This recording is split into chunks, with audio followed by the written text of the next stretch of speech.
Well, hello there, ladies and gents. Great to see you again, and welcome back to Advance Your Wealth with Homer Smith. I'm Ryan Ruff, your moderator here on the show, and as always, I'll be joined by Homer, our resident private wealth advisor, and we're going to be jumping into a great discussion, kind of double-clicking into a topic that we brought up in a prior conversation on the show surrounding the idea of human longevity. It's becoming such a prominent and premier conversation just day in and day out for Homer, and we wanted to bring on a kind of a resident expert in this space. And so we have a great guest that's going to be joining us in today's discussion, and that's Mr. David Karow. David is an innovative leader. He brings over a decade worth of experience in advanced MR imaging and genomic analytics. That is, he is the president and chief innovation officer over at Human Longevity Incorporated. And boy, are we going to be tapping into a lot of his expertise today to dive into this topic, and of course, what that means for you and of course, your financial world. So with that, let's go ahead and say hi to the man of the hour. Homer, good to see you today. How are we doing? Hey, Ryan, good to see you as always. Excited for this topic today for sure. Yeah. So why don't you frame things up for us? Why did you want to bring David on? I know you've shared with us in prior conversations that this idea of human longevity, there's financial repercussions, there's personal repercussions, but it's a big conversation that you're having with clients a lot these days. So why did you feel you really want to have David on the show today? Yeah, great question. Well, I think a lot of it for me is most of the clients we are working with are having tremendous success in their business, in their life, financially, and they're to a point where the money's not really the issue so much anymore. At least not making it last is not the issue. And as they age, it's more about how do we actually enjoy life and not end up with a lot of the struggles that most do. Where we are, as I was starting in my career, working mostly with like retirees coming from just professional careers, we were always kind of planning for this expectation that age 70 or 75, they would stop spending money, stop traveling, and start to wind down their life. That's kind of not the most fun experience to help them think through. And I had the blessing of being introduced to Human Longevity Inc. At its founding, 7-8 years ago through Peter Diamandis's mastermind group, and had the opportunity to go through the process at a pretty young age and understand the benefits of using data to think about the outcomes into the future and be more proactive. And so a lot of the work we do is all about getting the outcomes that our clients want to achieve, mostly financially, but obviously that crosses over into their health quite a bit. And so we're constantly trying to find ways to improve their overall world and optimize the bigger picture. And getting reintroduced to David and Human Longevity Inc. recently is like, gosh, we got to have you, on the podcast to talk more about this, because I just think it's so important. And it's to your point earlier, it's a topic our clients are asking about and thinking a lot about. So I think this is just perfect timing to make this a big discussion. Yeah, I love it. So with that, let's go ahead and welcome David onto the show. David, thanks so much for carving some time out of your busy schedule to be with us. Oh, my pleasure, Ryan. Homer, looking forward to the discussion. Yeah, so David, kind of as an intro for those who aren't as familiar with longevity planning and the specifics of that, maybe a little bit more of intro of yourself and Human Longevity Inc. and what is this longevity planning that I think a lot of people are hearing about, but might have a lot of different views of what it means. So how do you guys view it at Human Longevity? Yeah, no, thanks again. A real pleasure to be with you and your audience. So just by way of background, I won't spend too much of my own background, but I'm, probably safe to say probably a very different background for most of the folks that are on the call. I'm a physician scientist by training, and originally from the Midwest, outside Detroit, and went to medical school in Ann Arbor, University of Michigan, and migrated to the West Coast for all of my post-medical school training. Was at UCLA Medical Center for a few years, and then had a faculty career at UC San Diego Medical School for a number of years, focused both on clinical medicine and also research lab. And the primary purpose was really to understand the primary purpose of that lab was to understand how we can get ahead of chronic age-related disease, rather than identifying stage 2, stage 3, late stage chronic disease, whether it's dementia or cancer or cardiovascular disease, how do we use modern precision medicine data like genomic data, imaging data, wearable data, blood data to really understand your future risk for those diseases so that you can get ahead of that risk using personalized modifiable risk factors, mitigate that risk, or potentially reverse early trends. So long story short, I had enough with sick care because the current healthcare system, Homer, you and I have talked about this, is largely a sick care system. We're great at identifying and treating late stage disease, but we're not great as a system at what I call precision prevention or longevity care, precision medicine care, which is the idea that we can use data to understand your risks for chronic age-related disease and get ahead of those risks. So I saw what was happening at Human Longevity. Human Longevity was founded in 2013, so we're about 10, 11 years old. And the whole promise of Human Longevity is for our clients to be able to reduce genomics-based medicine, AI-enabled medicine, data-driven medicine to clinical practice for our clients' benefit. And really our whole value promise to our clients is, look, we're going to use data, your data, lots of data to understand where you're currently at, but we're also going to use that same data set to understand where you're headed and hopefully to not only give you an extra 10 years of health span and longevity, but also optimize your vitality and performance on the way. And I think the key to what we do that's different, Homer, from executive health programs or from typical concierge docs is we're using a lot of personalized precision medicine-based data to drive decision support. Just like everybody bases, wealth decisions and long-term wealth decisions on data, we're doing the same thing with precision prevention. So, and I love that, and I think it's so important. And I got to, even at the very early stages that I went 8+ years ago, there was already stories of the value of having gone through a lot of these proactive approaches that you take when you go through your program to expand that health span. Maybe share some quick stories on some breakthroughs for the people that were going through it because of the proactive nature of what you did that maybe prevented them from having to get to that stage 2, 3, 4 issue that might have been more difficult to treat. Yeah. No, it's a great comment and question. And, I think one of the areas that we really excel is in what I call sort of precision prevention cancer. So the idea that, look, I can't promise you or any of our clients, and we have about 2,000 clients who are members who are with us for years and years.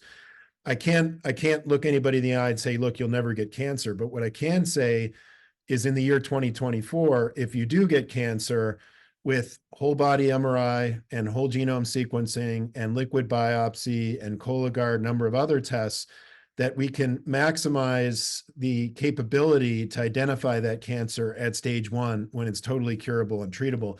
And by the way, that's not just for breast cancer or prostate cancer. That's the vast majority of cancers that we all worried about: brain cancer, pancreatic cancer, head and neck cancer, bladder cancer, kidney cancer, you name it.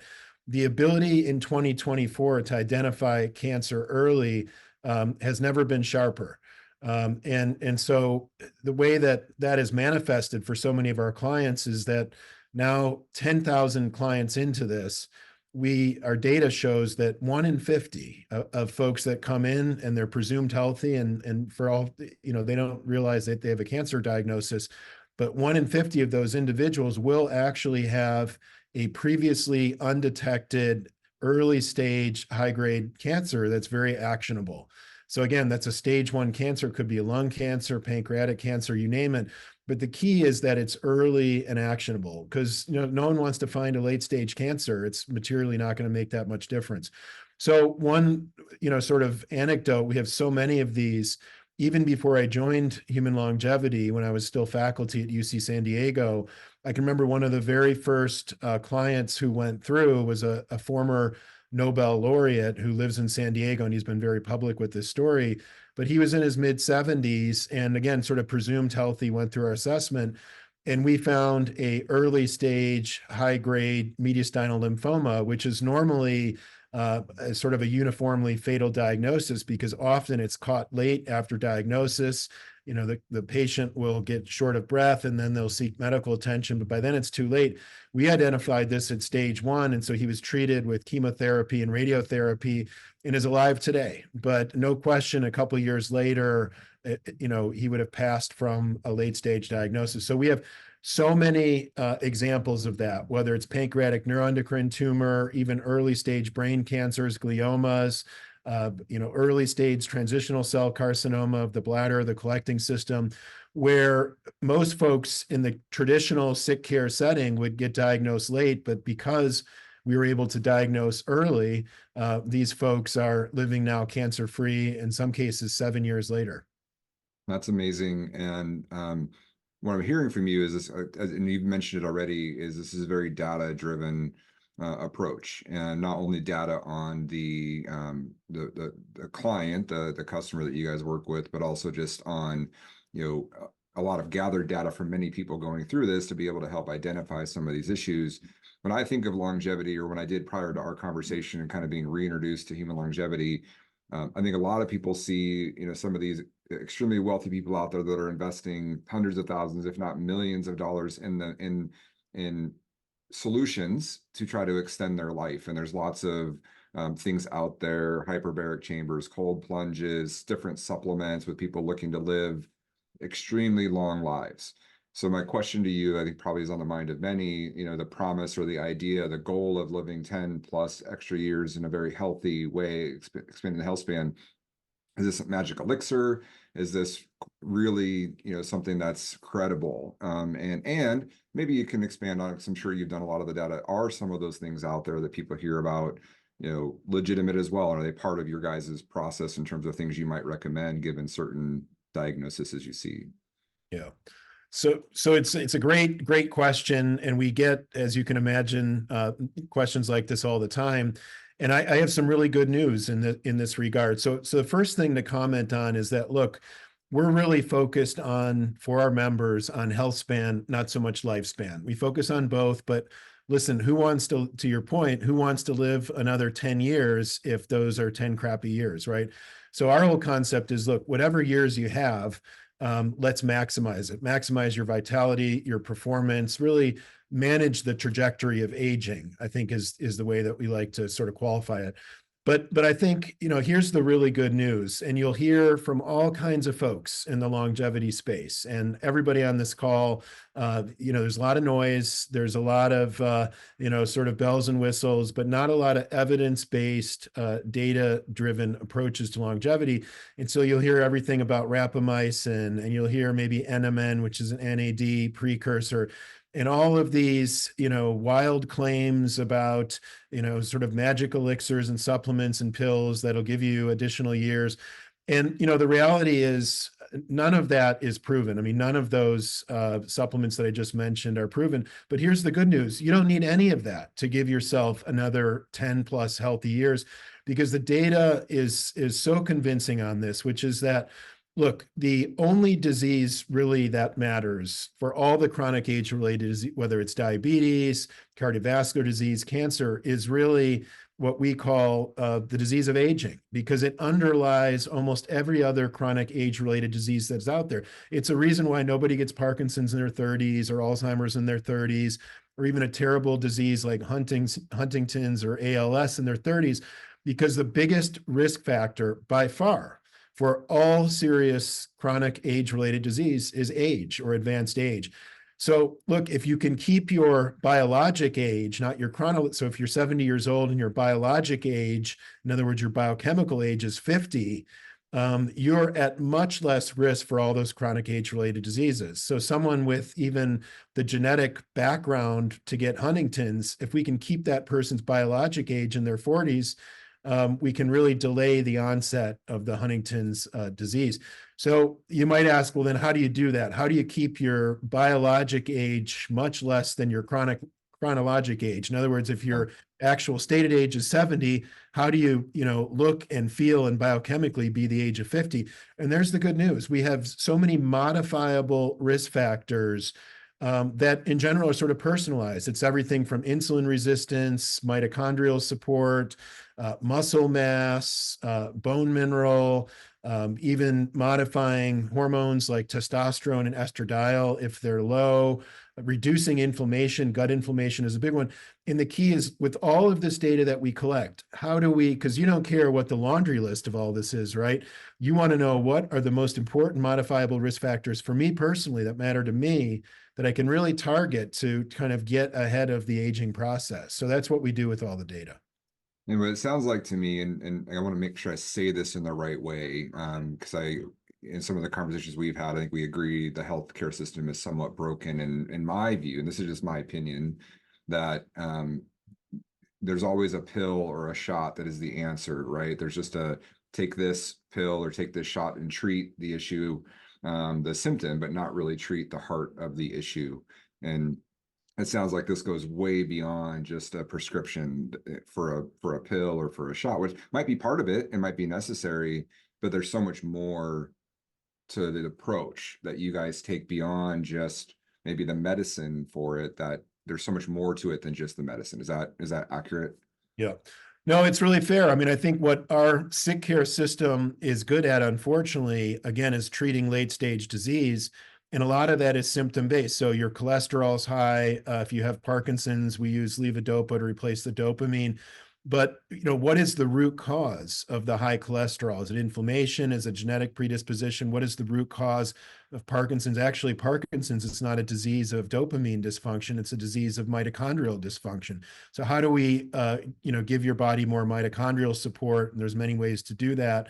So it's really, again, getting to the root cause. And really what we do as a company, what we do best is treat pre-symptomatic risk or prodromal or early disease. And that's the point of all of the data, is to really get you at a point long before it reaches, stage 2 or middle stage or late stage disease. And at the early stages, there's so much we can do about it. And this is something that's probably foreign to most of you on the call. At the pre-symptomatic or prodromal or very early stages of disease, there's a dynamic back and forth. It's not a given that it will be naturally progressive. So, it's sort of a little, fight between kind of good and evil, and you're at a transition point. It could go either way.